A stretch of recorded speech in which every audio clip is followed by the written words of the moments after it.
पूंजी संपत्ति से विक्रय पर होने वाले लाभों की आय के इस 10वें भाग में आपका पुनः स्वागत।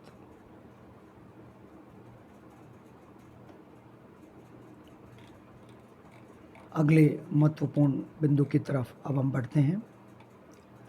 Capital gains in respect of slump sale, section 50B। मंदी बिक्री की स्थिति में पूंजी लाभ।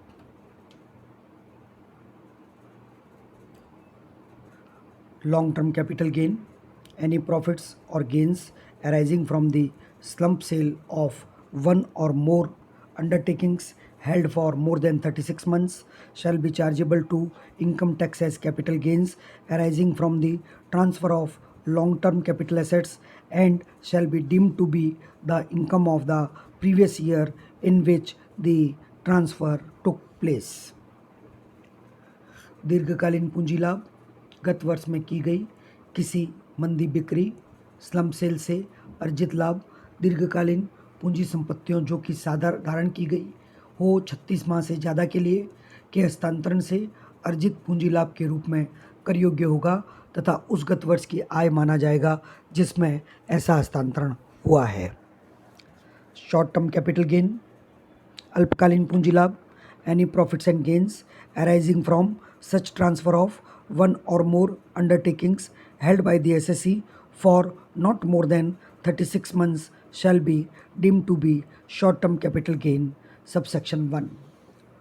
36 माह से अधिक अवधि के लिए धारण न किए करदाता के किसी उपक्रम के ऐसे हस्तांतरण से अर्जित लाभ अल्पकालीन पूंजी लाभ माना जाएगा।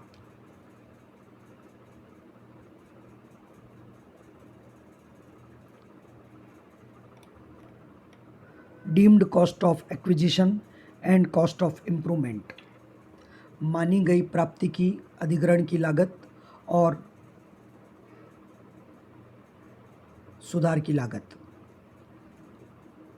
The net worth of the undertaking और the division as the case में be shall be deemed to be the cost of improvement and the cost of improvement for the purpose of sections 48 and 49 in relation to capital assets of such undertaking or division transferred by way of such sale and the provisions contained in the section second proviso to section 48 shall be ignored। Subsection 2, it means no indexation benefit would be available। उपक्रम का शुद्ध या शाखा का शुद्ध मूल्य जैसी भी स्थिति हो प्राप्ति की लागत माना जाएगा तथा ऐसे विक्रय द्वारा अंतरित ऐसे उपक्रम या शाखा की पूंजी संपत्तियों के संबंध में धारा 48 तथा 49 के उद्देश्यों हेतु सुधार की लागत शून्य मानी जाएगी तथा धारा 48 के प्रावधानों के अनुसार प्राप्ति की लागत को सूचकांकित नहीं किया जाएगा। उपधारा 2।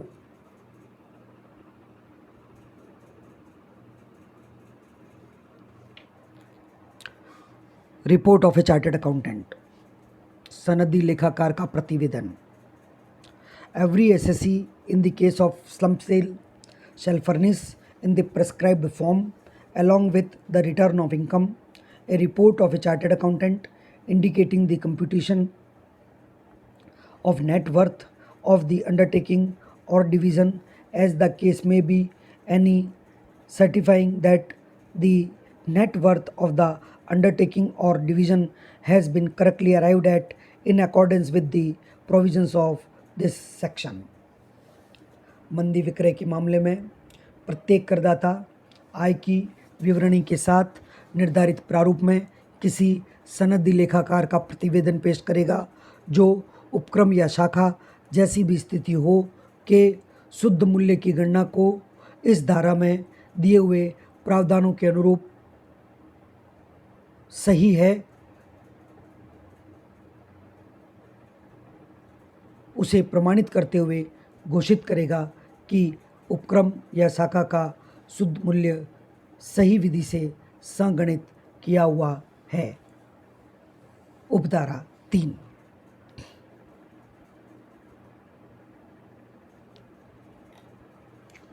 मीनिंग ऑफ सर्टेन टर्म्स, कुछ शब्दों का स्पष्टीकरण। नंबर 1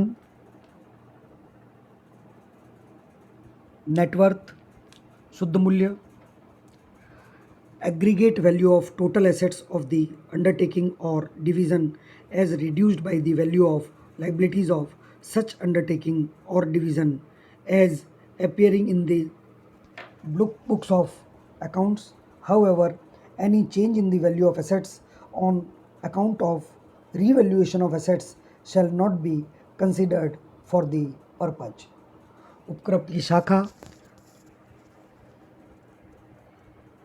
या उपक्रम की कुल संपत्तियों का सामूहिक मूल्य जो उपक्रम या शाखा के ऐसे दायित्व के मूल्य से कम किया जाएगा जो लेखा पुस्तकों में दिखाई जा रही है, लेकिन संपत्तियों के पुनर्मूल्यांकन के कारण संपत्तियों के मूल्य में कोई परिवर्तन विचारणीय नहीं होगा।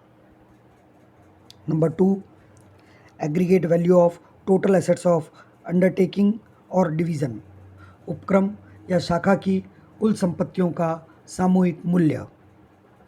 In case of depreciable assets, the written down value of block of assets determined in accordance with the provisions contained in subsection C of item 1 of section 43(6)(c). हाशमान संपत्तियों के मामले में संपत्तियों के ब्लॉक का अपलिखित मूल्य जो कि निकाला गया है धारा 43(6)(c) के आइटम 1 के उप आइटम C के प्रावधानों के अनुसार। Capital asset in respect of which 100% deduction is claimed in case of capital assets in respect of which the whole of the expenditure has been allowed or is allowable as a deduction under section 35 AD nil for all other assets book value। पूंजी संपत्ति जिनके लिए 100% छूट का दावा किया गया है धारा 45 AD के तहत शून्य अन्य संपत्तियों के लिए पुस्तक मूल्य।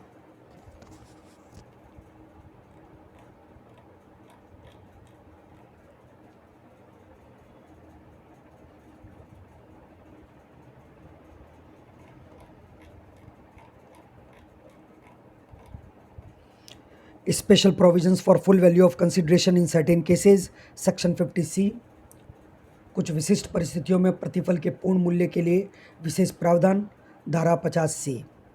1 stamp duty value should be the full value of consideration, stamp कर मूल्य ही प्रतिफल का पूर्ण मूल्य होगा।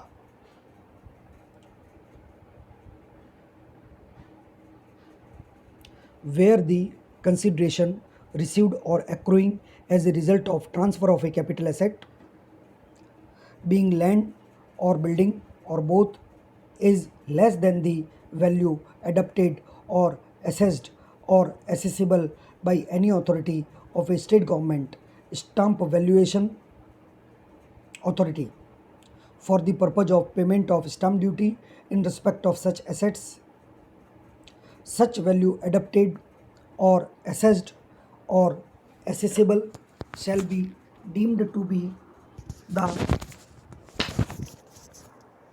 full value of the consideration received or accruing as a result of such transfer subsection 1। जहाँ भूमि या भवन दोनों रूपी पूंजी संपत्ति के हस्तांतरण के फलस्वरूप प्राप्त या प्राप्य प्रतिफल ऐसी संपत्ति के संबंध में मुद्रांक शुल्क के भुगतान के उद्देश्य हेतु राज्य सरकार स्टाम्प वैल्यूएशन अथॉरिटी द्वारा निर्धारित मूल्य से कम हो तो इस प्रकार निर्धारित मूल्य ही ऐसे हस्तांतरण के फलस्वरूप प्राप्त या प्राप्य प्रतिफल का पूरा मूल्य माना जाएगा। Full value of consideration where the date of agreement and date of registration are not the same.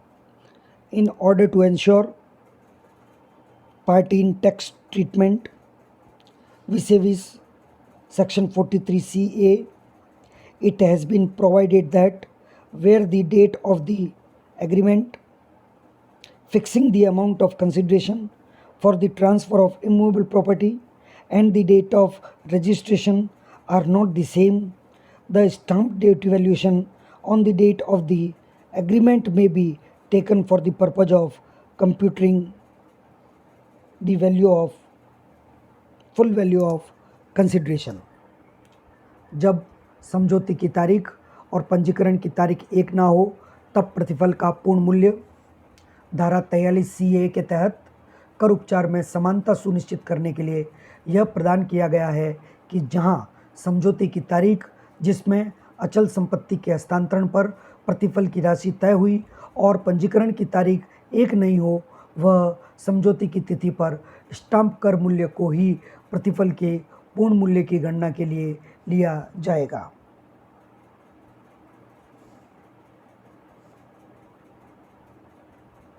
Conditions for taking stamp duty value of the date of agreement.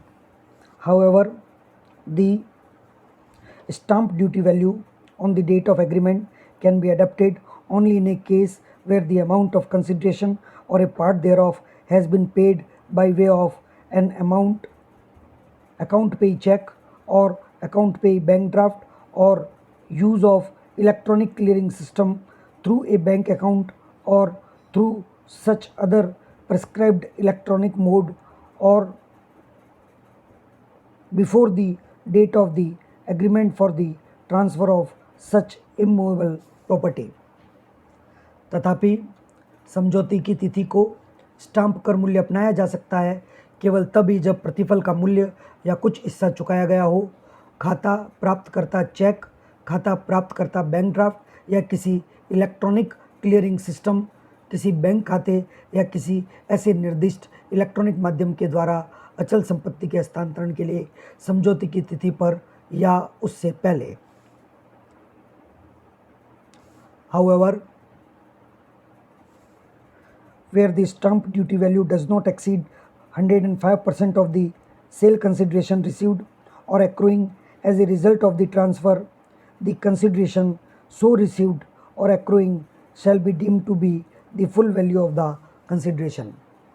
हालांकि जहां स्टाम्प ड्यूटी मूल्य बिक्री प्रतिफल के 105% से अधिक नहीं होता है या हस्तांतरण के परिणाम स्वरूप अर्जित होता है, तो प्राप्त प्रतिफल या प्राप्त होने वाले प्रतिफल को प्रतिफल का पूरा मूल्य मान लिया जाएगा।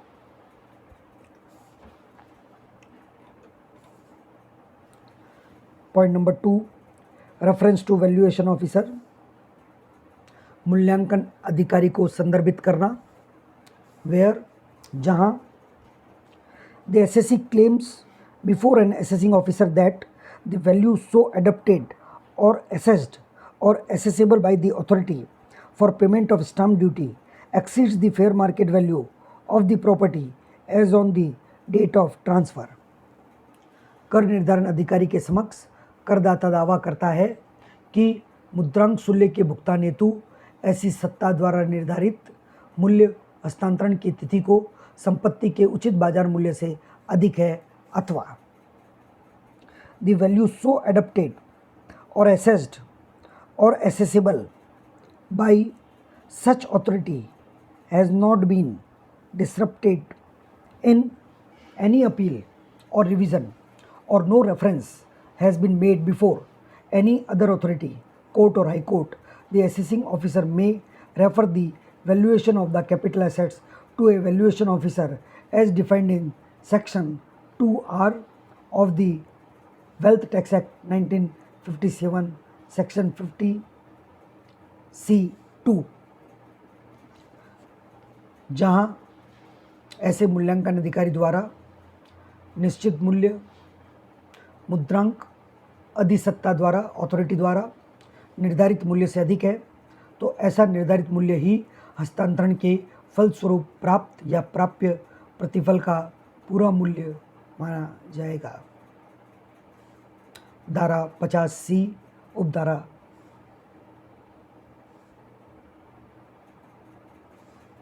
2 अपील या संशोधन के अंतर्गत विचारणीय है, तो कर निर्धारण अधिकारी पूंजी संपत्ति को मूल्यांकन को धनकर अधिनियम 1957 की धारा 2R में वर्णित किसी मूल्यांकन अधिकारी को भेज सकता है।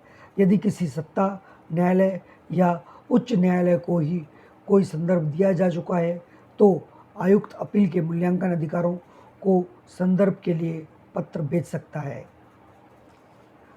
धारा 50C उपधारा 3 में जहां ऐसे मूल्यांकन अधिकारी द्वारा निश्चित मूल्य मुद्रांक अधिसत्ता द्वारा निर्धारित मूल्य से अधिक है तो ऐसा निर्धारित मूल्य ही हस्तांतरण के फलस्वरूप प्राप्त या प्राप्त प्रतिफल का पूरा मूल्य माना जाएगा।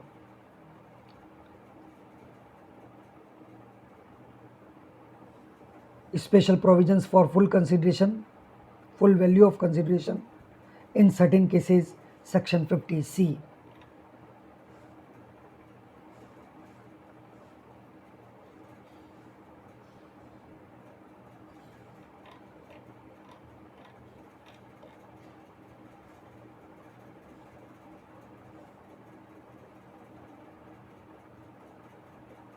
where the value ascertained by such valuation officer exceeds the value adopted or assessed or assessable by the stamp duty authority, the value adopted or assessed or assessable shall be taken as the full value of consideration received or accruing as a result of the transfer, section 50C subsection 3। जहां ऐसे मूल्यांकन अधिकारी द्वारा निश्चित मूल्य मुद्रांक अधिसत्ता द्वारा निर्धारित मूल्य से अधिक है तो ऐसा निर्धारित मूल्य ही हस्तांतरण के फलस्वरूप प्राप्त या प्राप्य प्रतिफल का पूरा मूल्य माना जाएगा। धारा 50C उपधारा 3। The term assessable has been added to cover transfers executed through power of attorney. The term assessable has been defined to mean the price which the stamp valuation authority would have, notwithstanding anything to the contrary contained in any other law for the time being in force, motivated or assessed, if it were referred to such authority for the purpose of the payment of stamp duty। अभिव्यक्ति कर योग्य इसलिए जोड़ी गई है जिससे मुख्तियारनामा द्वारा निष्पादित हस्तांतरणों को भी शामिल किया जा सके। कर योग्य मूल्यांकन का अर्थ है ऐसे मूल्य जो मुद्रांक अधिसत्ता द्वारा निर्धारित किया गया है, भले ही अन्य किसी विधान के इसके विपरीत कोई प्रावधान दिया गया हो। यदि ऐसा मामला पुनर्मूल्यांकन हेतु उसको संदर्भित किया जा सकता है। Certain more points to be discussed in coming lectures. आगे आने वाले व्याख्यानों में हम और भी कुछ बिंदुओं के बारे में बात करेंगे। धन्यवाद। Thank you.